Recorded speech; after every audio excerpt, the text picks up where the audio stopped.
Hai mie lovers, hari ini kita bikin mie lagi, tapi resepnya berbeda dengan resep sebelumnya ya.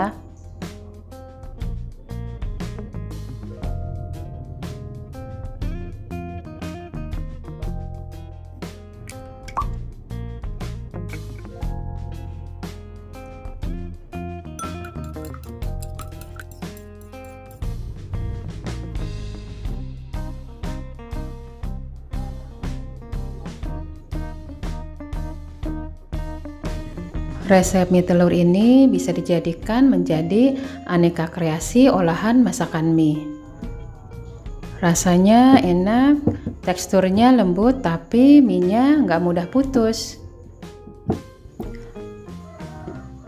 Dulu sebelum aku bisa bikin mie seperti sekarang ini, aku ngebayanginnya bikin mie itu susah dan ribet. Tapi ternyata bikin mie itu mudah banget, bahannya juga gampang didapat, dan ternyata mengasihkan juga loh. Aku yakin deh, kalian juga pasti akan merasakan hal yang sama seperti aku. Bikin mie itu mengasihkan. Coba aja mulai.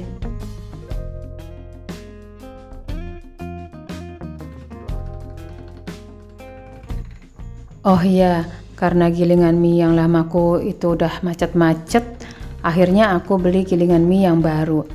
Aku bilang sih kualitasnya lumayan bagus meskipun gilingan mie yang aku beli ini manual ya.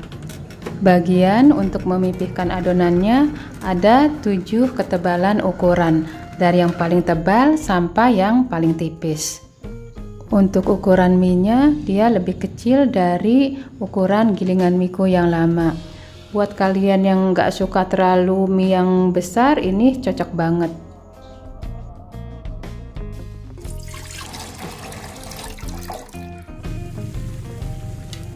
Sekarang kita coba rebus mie-nya.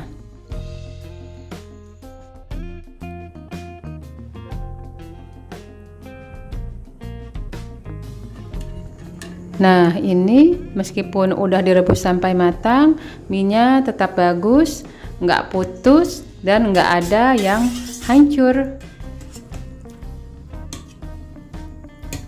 Dari resep ini, aku udah bikin beberapa kreasi masakan mie.